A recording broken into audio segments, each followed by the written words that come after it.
This is not at all the kind of place I could ever have imagined ending my life in.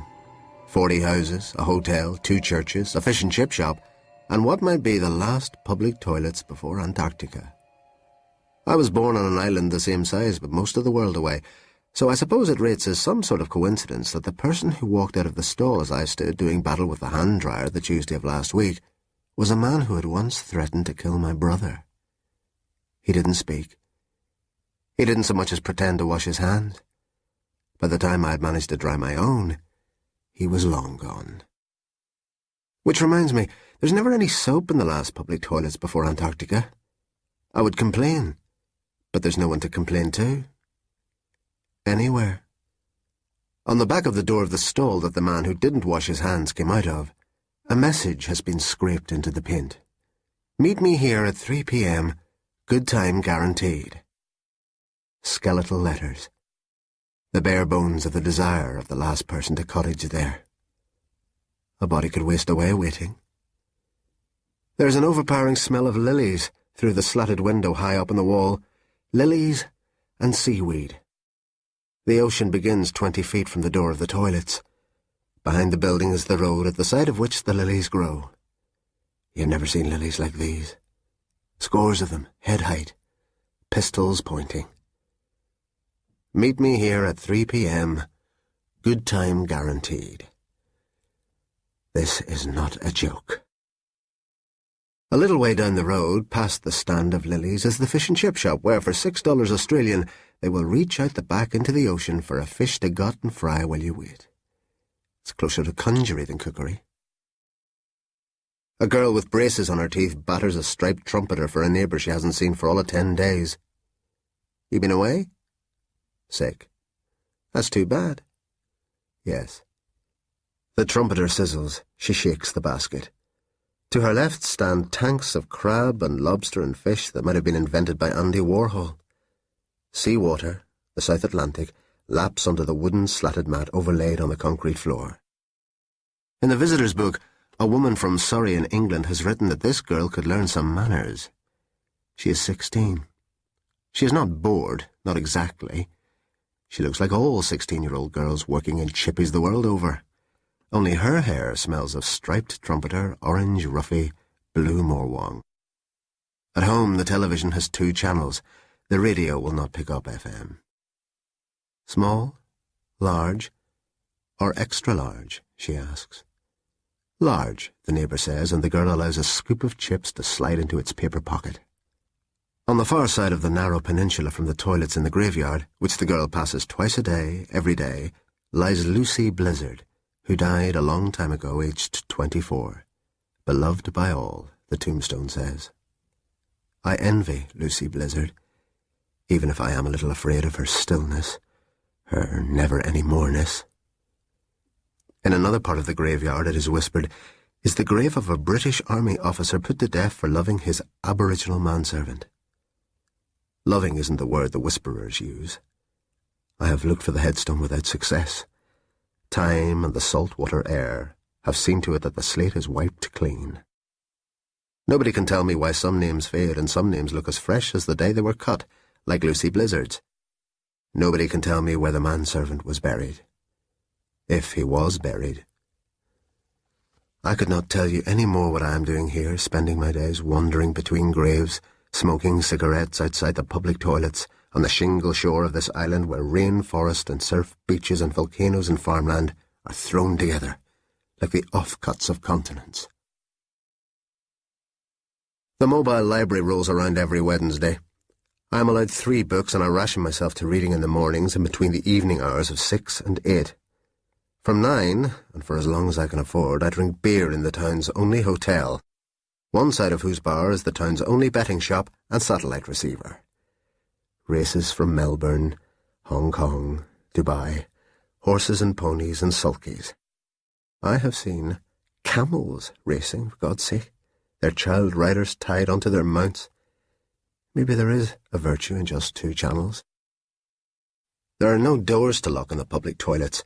I walk in late at night and relieve myself against the last piece of porcelain this side of the South Pole with the sound of the waves running to shore at my back.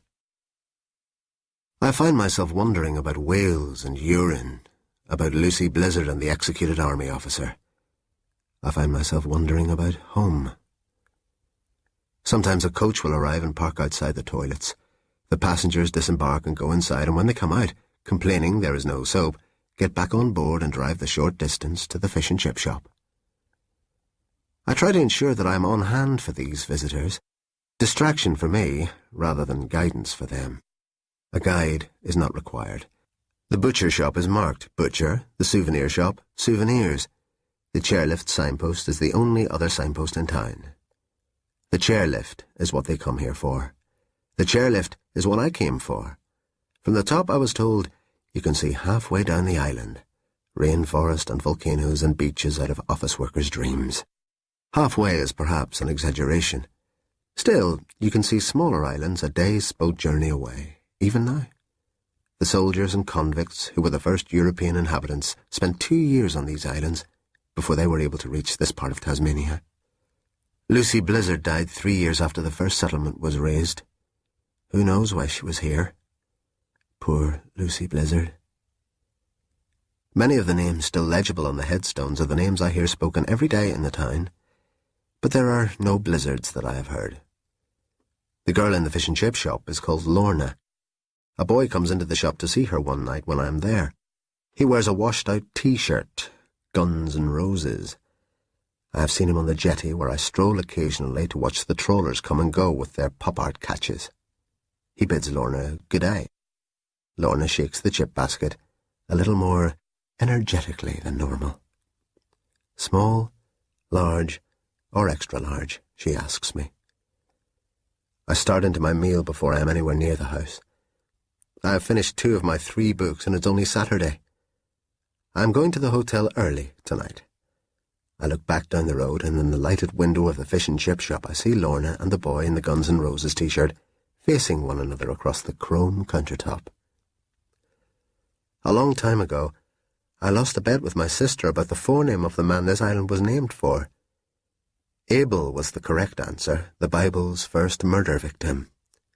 Tasmania was scarcely more than an idea to me then, and not a very pleasant one at that. My sister left home at 16, 26 years ago.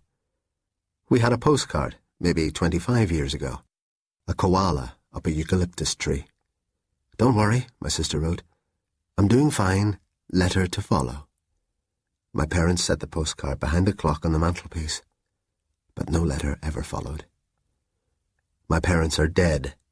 Their car went off the road in Donegal last autumn. Drink had been taken. I put an appeal out in the Australian papers. I linked up by satellite to radio stations in Sydney and Perth.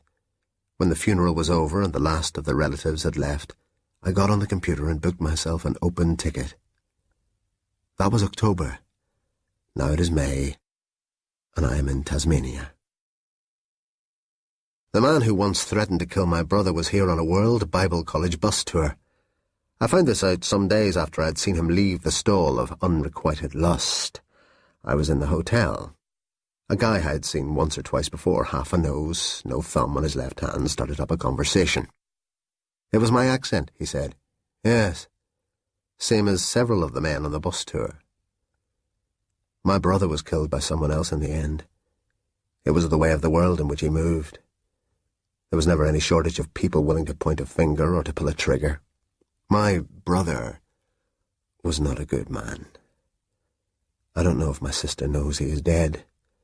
It was a famous case for a week or 2 back home. My mother said my father never recovered. My father said my mother never did. There's so much shame where I come from. Shame and prison conversions. In Melbourne, I found a woman in the phone book with my sister's name. I called at the address up of a Vietnamese restaurant. A boy answered, 13, 14, in a sleeveless rugby jersey. The woman with my sister's name was the boy's mother. She was at work. It was mid-evening. I didn't bother asking about his father. Tell her, I said. Tell her. The boy wanted to close the door. Yes? Tell her I'll call another time. I waited in the restaurant below the flat. An elderly man entered, pieces of cards 6x4 in one hand. The cards had the names of popular songs written on them in red biro and had been wound around many times with clear tape. If you paid the man $1, he would sing you any two of the songs. I only had a 5. He sang at my shoulder the entire time I was eating. Actually, he sang me 11 songs. I hadn't specified which I wanted. Random selection, Phil Collins, Matt Monro. The freebie was Eddie Cochran. Look up in the sky, way up the north. There are 3 new stars brightly shining forth. They're shining oh so bright from heaven above. Gee, we're gonna miss you. Everybody sends their love. As I was paying the bill, I saw 2 women turn into the doorway leading to the flats above the restaurant. One was too young, and the other... Well, how could anybody be sure after 26 years? Beyond all reasonable doubt, sure. There was a brochure in the vestibule of my guest house with a picture on the front of this town and its chairlift. I was open to suggestion. I will in time perhaps persuade myself it was no more than suggestion what befell me last night. Suggestion laced with strong drink. I had been in the hotel too long before I stopped in at the toilets. As I stood there, my head resting on the tiles, filled with the smell of lilies, I knew it was not just the hotel I had been too long in.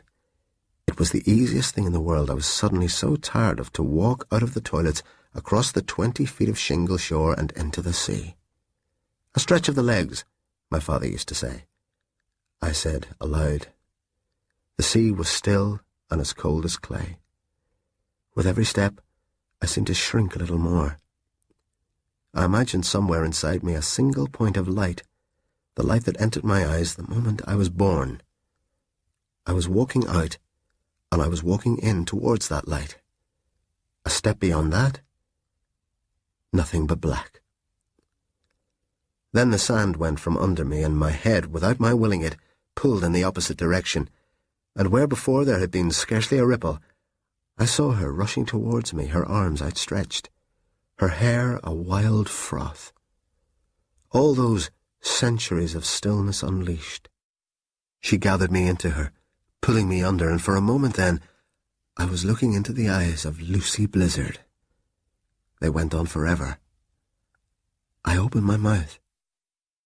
Take me, I wanted to say, but I felt her fingers on my lips closing them. I felt, as she set me down on the shingle, beloved.